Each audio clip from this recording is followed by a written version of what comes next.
嗨，大家好，我是来自中国科学技术馆球幕影院的赵然子，很高兴今天能在这里和大家一起分享我们在开发球幕特色天文课的一些心得和体会。之所以叫球幕天文课，是因为我们的天文课是在球幕影院中开展的，观众是可以在这里沉浸式的体验宇宙的魅力。接下来，我将从下面4个方面展开今天的内容。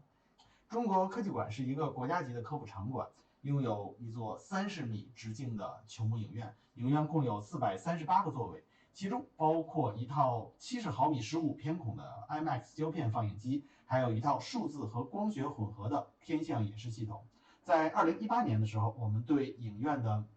数字天象演示系统进行了更新改造，采用的呢是美国意式公司的 DigiStar6天象系统，还有10台日本恩益喜公司的高亮度激光投影机。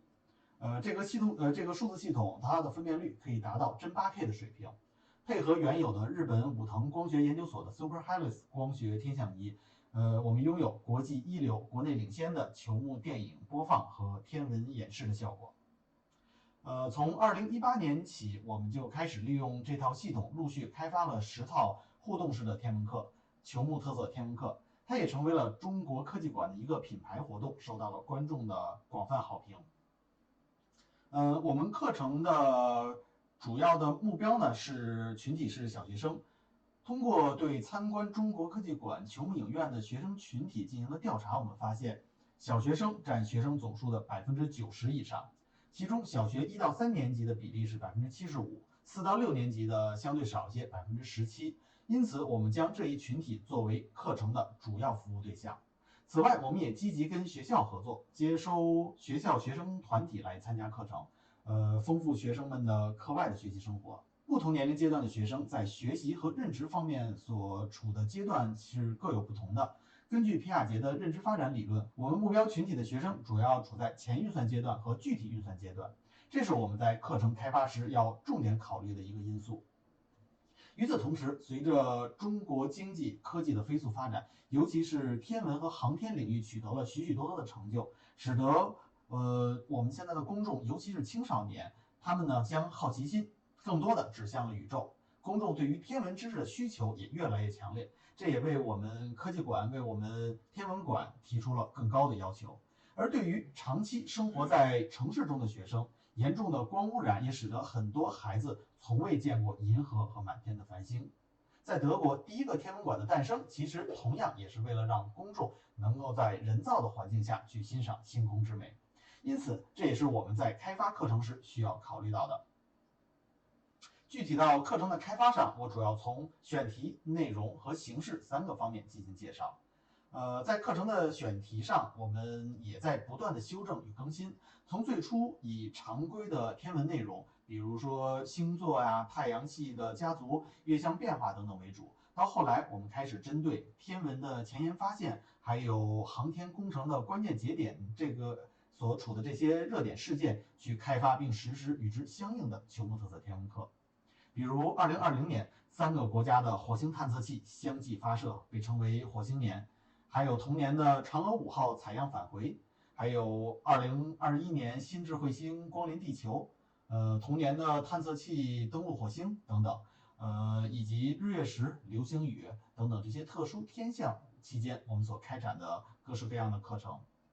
由于处在热点期间，会受到社会媒体更广泛的关注，更高的曝光度也使得公众对于深入了解这些内容的好奇心更加强烈，因而可以得到更好的传播效果。在内容上，科技馆、天文馆都属于科普场馆，他们本身的职责并不是正规的教育，而是学生在校外的一种补充。而且学生来科技馆参观具有很强的随机性，因此我们在设计课程时会采用独立的主题，并不需要学生们持续的去关注、去跟踪系列课程去进行学习。但即使是在非正规教育中，也不能做无源之水、无本之木了。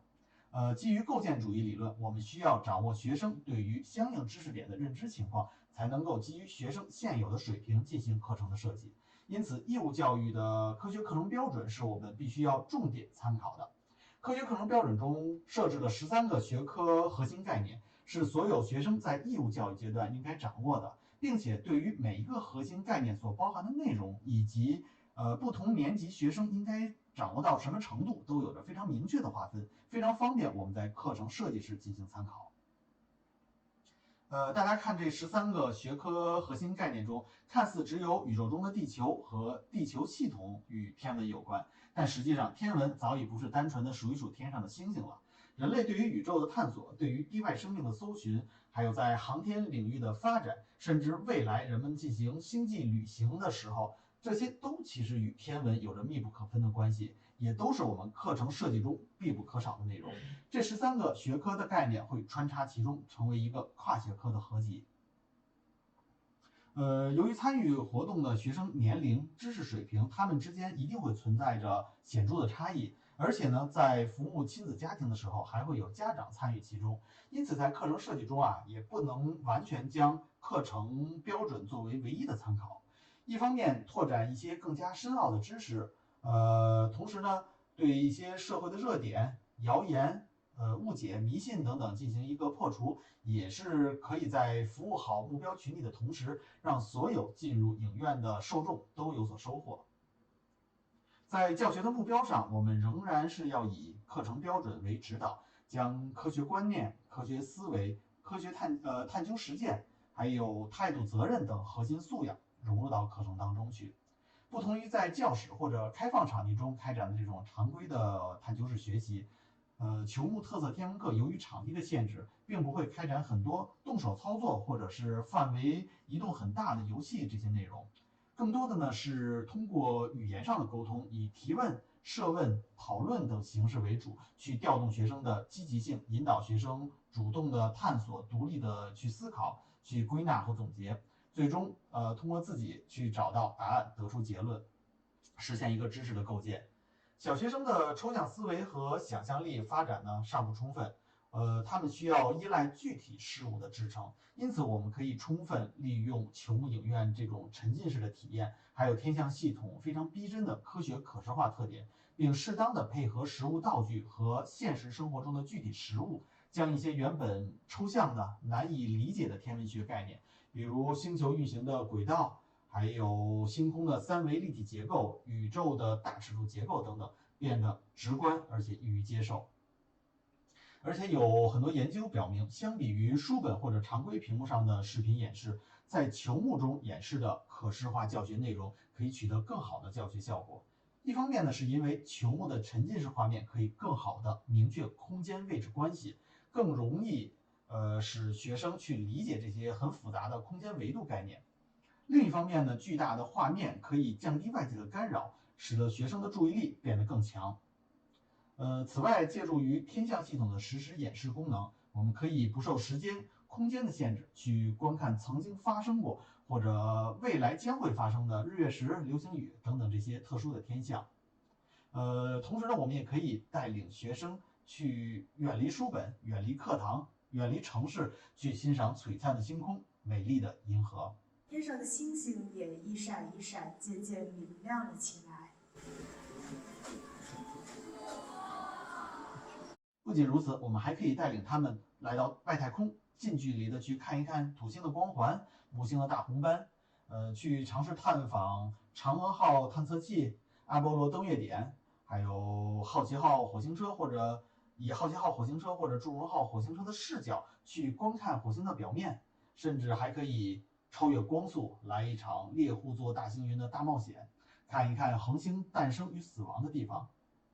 这些都会极大的激发学生对于宇宙的好奇心，而好奇心是学生最好的老师。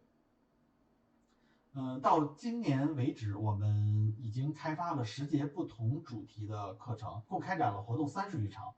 参加的人数超过了5000人，受到了公众非常好的一个评价。下一步呢，我们还将继续开发更多的主题的课程，同时根据不同的年龄阶段学生的这种认知水平，设计更有针对性的课程教案。我们的课程呢，也在向行业内的球幕影院还有天文馆进行资源包的共享。我们希望中国科技馆能够起到引领示范的作用，将这种互动式的天文课在国内进行更大范围的推广和实施，服务更多对宇宙充满好奇的孩子们。也希望能够和更多的国内外同行学习和交流。谢谢大家，拜拜。